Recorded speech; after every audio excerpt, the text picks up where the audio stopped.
Bapak Lo Keng Hong lahir di Jakarta tanggal 1959. Tahun 1979 bekerja sebagai pegawai tata usaha PT Overseas Express Bank Bali. Sambil kuliah malam jurusan sastra Inggris di Universitas Nasional Jakarta. Kemudian tahun 90 Bapak Lo Keng Hong bekerja di Bank Ekonomi bagian pemasaran. Tahun 91 bekerja di Bank Ekonomi sebagai kepala cabang, dan tahun 96 memutuskan untuk berhenti bekerja di bank dan berkonsentrasi menjadi investor saham. Saya setiap hari duduk di rumah saya dari pagi sampai malam. Pagi-pagi jam 6 saya mengambil koran 4 di depan garasi saya. Saya membaca koran. Tulisan dari wartawan pasar modal. Di sini ada wartawan pasar modal dari Bisnis Indonesia, Investor Teri. Wartawan pasar modal mencari berita.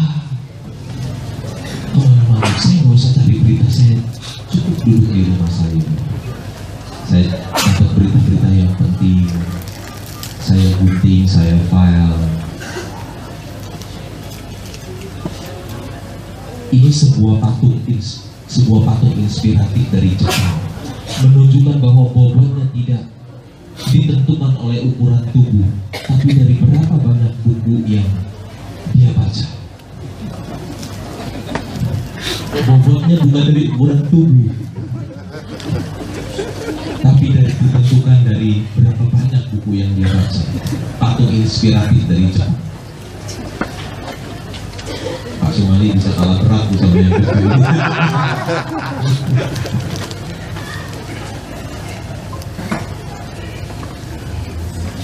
Tadi ada bapak-bapak yang kerja sampai umur 100 tahun. Mau kerja terus sampai umur 100 tahun? Capek ya? Kalau Anda tidak dapat menghasilkan uang ketika tidur, maka Anda harus bekerja sampai mati. Bagaimana kita bisa menghasilkan uang ketika tidur? Kita harus berinvestasi. Kalau Anda tidak dapat menghasilkan uang ketika tidur, maka Anda harus bekerja sampai mati. Ini foto saya di Bursa Efek Indonesia. Saya buat kata-kata gini, betapa mudahnya mendapatkan uang di sini. Betapa mudahnya mendapatkan uang di Bursa Efek Indonesia.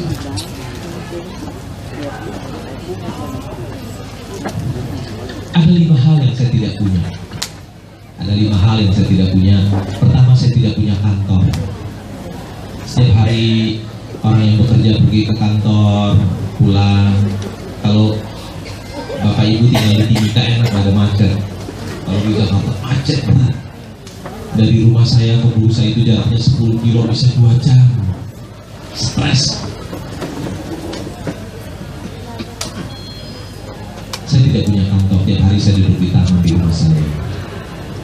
Yang kedua, saya tidak punya pelanggan satupun. Bapak Ibu sekalian, tiap hari makin banyak pelanggannya, cuannya makin banyak. Saya nggak punya pelanggan satupun, nggak punya follower satupun. Ada orang yang di Instagramnya punya jutaan follower, saya nggak punya follower satu orang pun. Yang ketiga, saya tidak punya karyawan satupun secara langsung, tidak punya sekretaris, tidak punya staf keuangan. Datang bank ke sendiri, tiap hari saya mesti datang ke bank Mandiri di Timika. Di rumah pun begitu, sampai semua teller, customer service semua kenalin saya karena nggak punya staf keuangan, datang sendiri. Yang keempat, saya tidak punya bos satupun. Yang kelima, saya tidak punya utang 1 rupiah pun. Ada 5 hal yang saya tidak punya yang kebanyakan orang punya, tapi saya tidak iri dan tidak merasa diri rendah. Ronaldo ingin hidup seperti raja, mau jadi seperti Raja Salman. Saya bacain ya apa yang Ronaldo katakan. Saya hidup di puncak, namun saya kira saya akan bisa lebih menikmatinya setelah selesai berkarir, ketika saya punya waktu untuk melakukan apa yang saya suka, ujarnya. Hari Sabtu ini ada pertandingan tinju di Las Vegas dan saya ingin mengajak teman-teman dan keluarga menyaksikannya. Namun saya tidak bisa karena tidak ada waktu, kata Ronaldo. yang hari Minggu harus membela timnya melawan Valencia. Saya tidak akan meratapi hal ini sekarang karena saya sedang melakukan pengorbanan dalam tanda kutip. Namun setelah itu saya akan menjalani hidup seperti seorang raja. Ronaldo tidak punya waktu sekarang karena dia sibuk bertanding, sibuk latih. Di dunia ini ada 4 macam orang. Orang yang pertama, orang yang banyak waktu tetapi dia tidak punya uang. Siapa dia? Pengangguran. Hidupnya jadi penalu bagi orang lain. Orang yang kedua adalah orang yang banyak uang tetapi tidak punya waktu. Siapa dia? Dia adalah pengusaha dan para profesional. Orang yang ketiga adalah orang yang tidak punya uang dan tidak punya waktu. Siapa dia?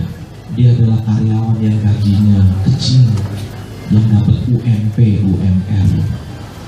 Dia bekerja setiap hari, dia sibuk, habis bulan duitnya habis. Orang yang tidak punya uang dan tidak punya waktu. Dan orang yang tidak punya uang, tidak punya waktu ini jumlahnya banyak sekali, signifikan jumlahnya. Orang yang keempat adalah orang yang bukan hanya banyak uang, juga banyak waktu luang. Siapa dia? Dia adalah sleeping shareholder, seorang penabung saham. Dia bukan hanya banyak uang, tapi juga banyak waktu luang. Ada pepatah bahasa Inggris mengatakan, saya pergi ke Timika ini, bisa tinggal di Timika 1 minggu, karena saya banyak waktu luang. Saya hanya mengerjakan apa yang saya suka sebagai seorang penabung saham. Ada pepatah bahasa Inggris mengatakan time is money, waktu adalah uang. Itu keliru besar. Harusnya time is more valuable than money. Uang itu jauh lebih bernilai daripada uang. Kenapa? Karena uang yang kita belanjakan bisa kita cari lagi, tapi waktu kita yang berlalu tidak bisa balik lagi. Waktu kita adalah hidup kita. Oh, alangkah berbahagianya seseorang kalau dia bukan hanya banyak uang, tapi dia juga punya waktu, banyak waktu luang. Dia bisa mengerjakan apa yang dia sukai setiap hari.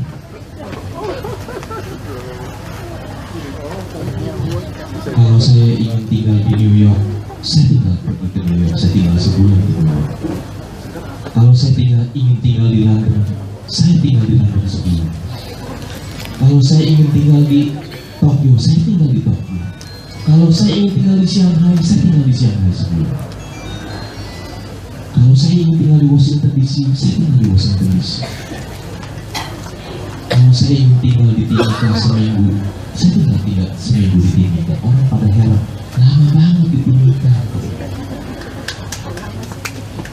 Karena di Timika ada kota yang terkaya di Indonesia, punya emas kuning yang banyak.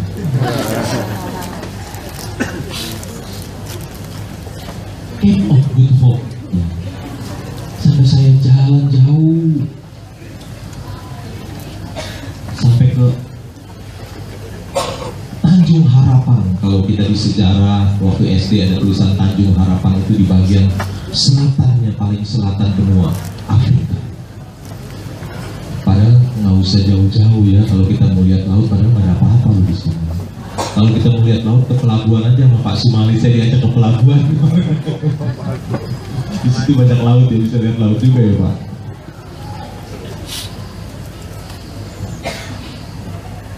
Bulan Mei yang lalu saya menghadiri Berkshire Hathaway bersama dengan Warren Buffett dan Bill Gates di Omaha, kota Omaha.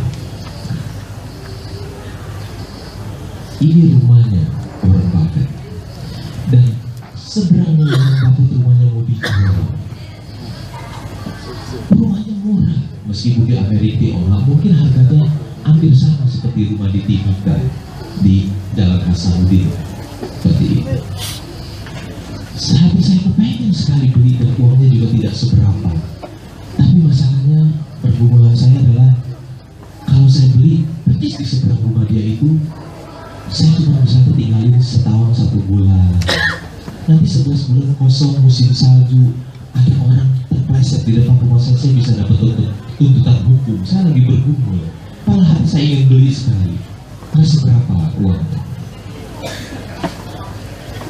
Saya di Omaha, saya makan steak yang suka Warren Buffett makan. Itu dia duduk di sini, saya juga duduk di tempat itu. Bagaimana Warren Buffett, investor terbesar dunia, menghabiskan waktunya? Ini kunci sukses dari Warren Buffett. Menurut perhitungannya, dia menghabiskan sekitar 6 jam sehari untuk membaca dan 1 atau 2 jam untuk telepon. Sisa waktunya dia untuk berpikir. Dia membaca 6 jam. Pantas dia menjadi seorang investor penabung saham yang terhebat di dunia. Pepatah bahasa Indonesia mengatakan membaca adalah jendela dunia. Pepatah bahasa Mandarin mengatakan Suli Sliu Huang Jingku. Bisa ikutin saya? Suli artinya di dalam buku, Huang Jing artinya emas, seperti emas di Freeport itu.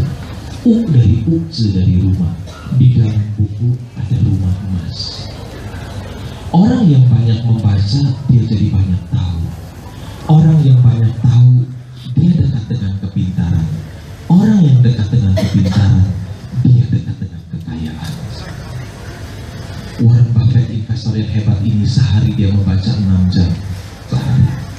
Pantas dia menjadi seorang penabung saham yang terhebat di dunia. Hei mahasiswa-mahasiswi STIE Jabatan Bulan, berapa hari Anda membaca? Berapa jam sehari Anda membaca? Warren Buffett yang tua ini masih membaca 6 jam sehari.